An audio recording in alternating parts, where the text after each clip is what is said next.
All right, I got my beanie on because my room is like freezing. I feel like a snowman. Like, oh, okay, anyways, sorry. Hi and welcome.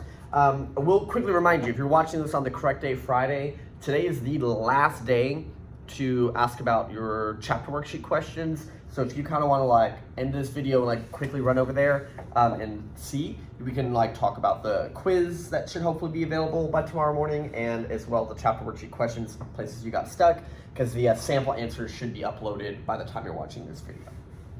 All right, so this is the homework from the previous day. Again, just checking that, can I confirm that something is a triangle by checking if the two smaller sides add up to larger than the other side, yay or nay, and then kind of from that, creating the range of values that a third side could potentially be. We then also talked about the fact that you could put in order, short, medium, longest side correspond with the angles that are across from them. You can find the short, medium, and longest sides and angles back and forth. Things like that. This last page, I only asked you to do the first couple, but I did the rest of them in case you wanted to practice. Here I basically knew that these had to add up to 180, solve for x, based off that, found out what the three angles were, and then finally, I could successfully label the three sides in the order that they asked you for. So again, if you have questions about that, cool. If not, we're gonna run over a couple of quick things, and then today was intended to be a work day for the kids in person. So one of the things we started today with was showing special segments within special triangles. And what I mean by special triangles are going to be like your isosceles or an equilateral triangle. And so I'm just going to kind of show you stuff. So let's say, for example, an altitude in a just kind of random non-isosceles, non-equilateral triangle. An altitude is from a vertex straight down to the bottom, right? 90 degrees. So from the vertex straight down to the bottom, 90 degrees. What's another special segment? Let's say we have a midpoint. Let's just kind of find it about here. Midpoint's here. So a median connects the midpoint to the vertex.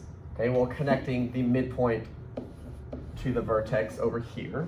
If I do a perpendicular bisector, that's where I take the midpoint and then just shoot straight up 90 degrees. So here I take the midpoint and shoot straight up 90 degrees. And lastly, an angle bisector is where I try to just kind of chop this angle in half. And then just shoot it across. It lands where it lands. It might have crossed here, it might be a little off, but I'm basically trying to split the angle in half. Well, here, if I perfectly split this isosceles triangle angle in half, it'll also go straight down through the middle. So obviously, what we're observing is that I want to be careful. For an equilateral triangle, they're all the same. For an isosceles triangle, they're all the same from the vertex that's like above, if that's right, or between the two congruent sides. Because if I go from a random vertex straight across, if this is not also equilateral, then that feature is not going to take place, right? But because in an equilateral triangle, all of the side pairs are congruent, all of them will all the way around be the same segment. But in isosceles, from the vertex angle is what they call that, they would all be the same. And so that's kind of interesting when you think about always, sometimes, never. Like, hey, can altitude be a perpendicular bisector? It's like, well, yeah, it can be, but it doesn't have to be. What about an isosceles triangle? Actually, has to be always. That kind of thing. So kind of be careful with that. I would also say that what's special is in an equilateral triangle, because all of these special segments are the same, like literally all four of them are this, well, then going around all four of them are this. So going to this one, all four of them are this. That not only are all the segments the same, but that point would be like the centroid, it would be the circumcenter, it would be the incenter, it would be the orthocenter, it would literally be all of them. Like that point would be the middle of the inside circle, it would be the middle of the outside circle. What else would we know? Centroid, that would be the balancing point. This would be that 1, 2, 3 ratio. And orthocenter, this would be where all of the altitudes cross each other. Like it would be all of the things. So yeah, just a quick conversation. Like I said, that's mostly for always, sometimes, never style problems, and just something that maybe you didn't stop to think about. So I want to point that out. All right, the next thing I want to talk about is we just compared within one triangle, right? So for example, if I just eeny, meeny, miny, mo, I'm going to color this blue and talk about just this blue triangle. So 70 plus 65, that's what? My brain can't work. 135, so this missing angle is 45, 55, 65, 75. So this missing angle is 45 degrees. So let's say I wanted to put just this blue triangle in order. The smallest side would be over here, the medium side would be here, and the longest side would be there. Okay, so I could put those three in order by themselves. If I only focus on this green triangle, 50 and 55 is what, 105, so this missing angle would be 75.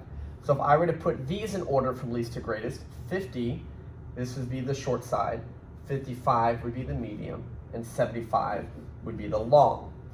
Now, we're supposed to only be able to compare within one triangle, right? Because like I said before, you can have a small acute angle and a larger obtuse angle, but it depends how big the triangle is, right? Because this might just be all it is, but this acute could extend for a really, really, really long time and be larger than that. So we're not supposed to compare between two triangles.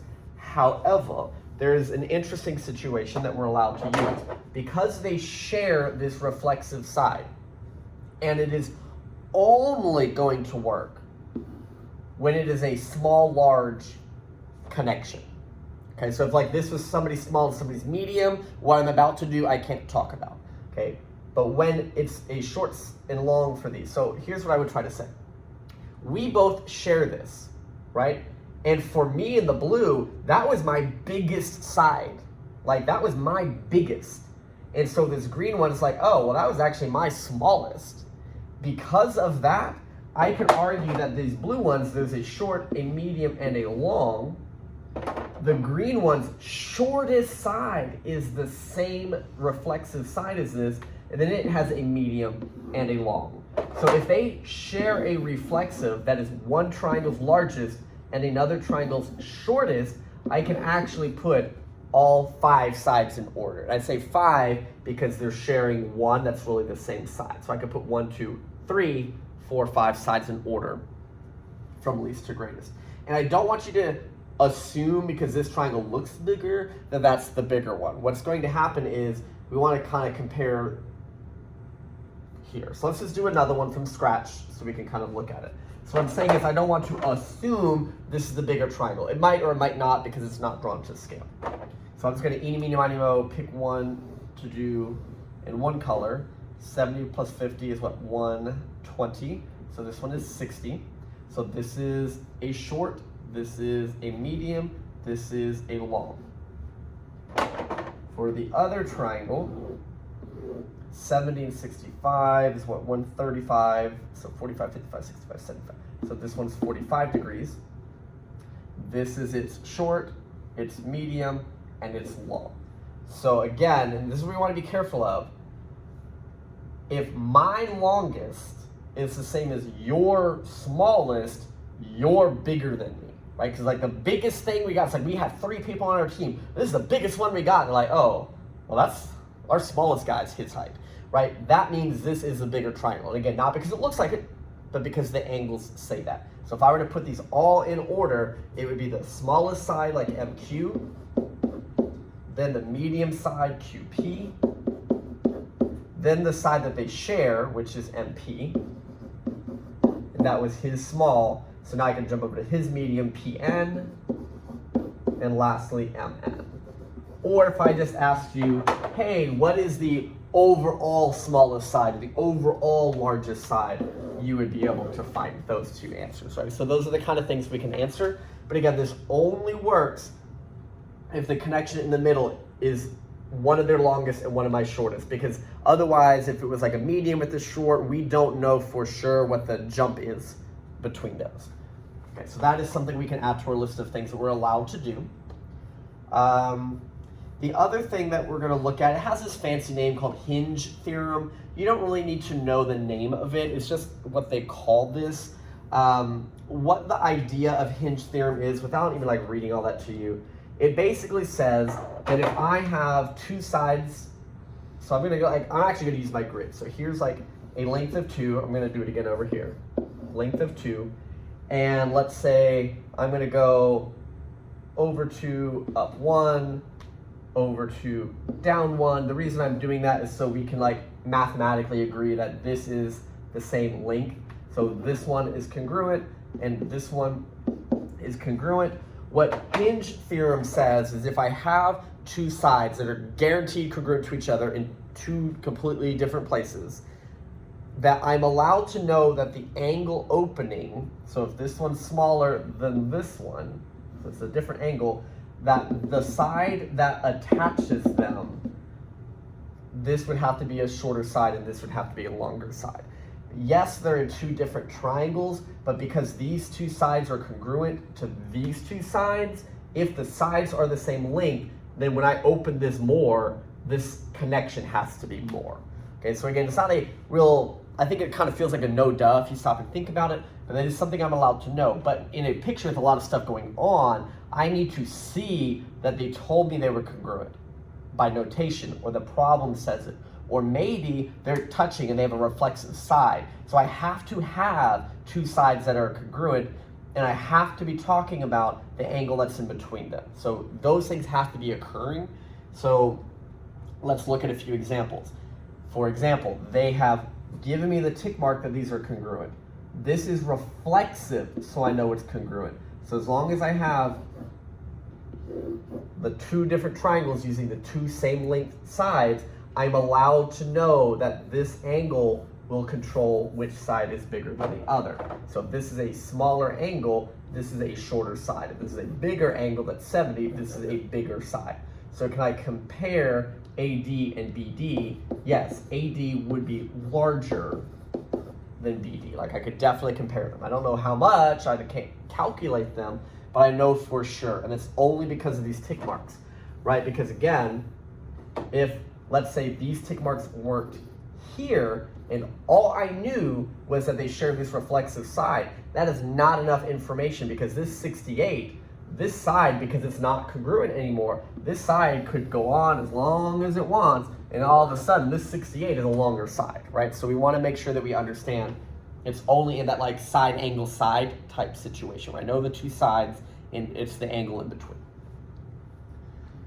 So let's see this one. So this one I have a side that they are told are congruent. We have a side that is reflexive. So I'm looking at this set and this set. They're asking me to compare the angles ABD with angle BDC. So we want to compare those.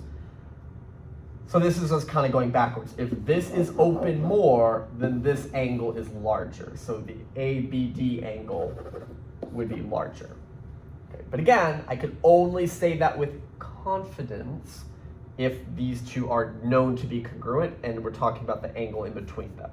So if I didn't know that, I would have to say not enough information. Like I can't tell you, I don't have enough information. This one is just to show you one more, but maybe throwing a little bit of algebra in it. Let's see, they told me these are congruent. I can see a reflexive side that I know is congruent. So I'm allowed to compare this angle to this side with this angle and this side, right? So I don't know that they're equal to each other, but I can compare them. Well,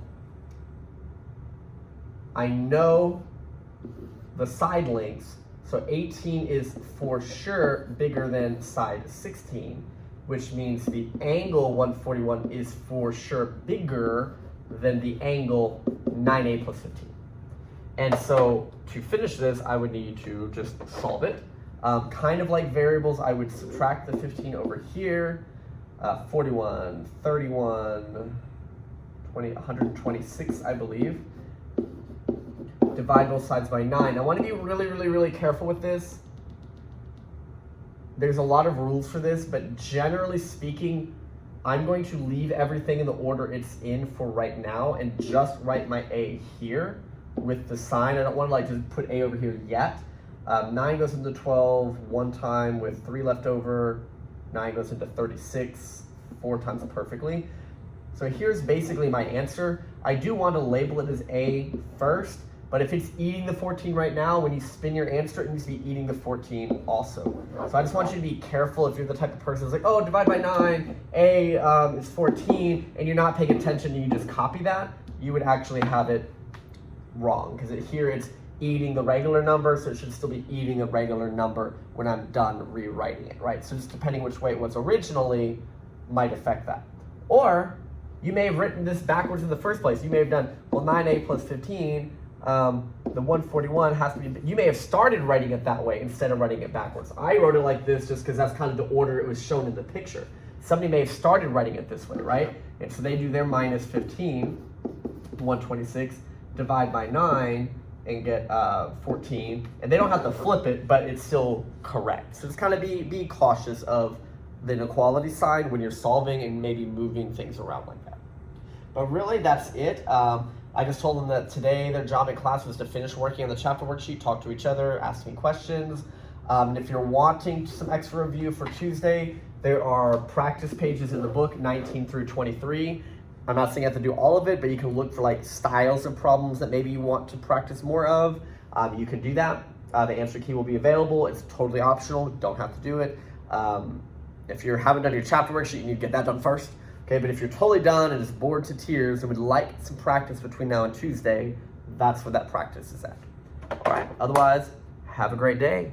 In fact, this might be your last video because it's chapter worksheet, test, final exam review, then finals. Well, if I don't see you, happy holidays. And if you don't celebrate a holiday, happy break from school. All right, well, have a great one and possibly see you next time in January. All right, have a good one.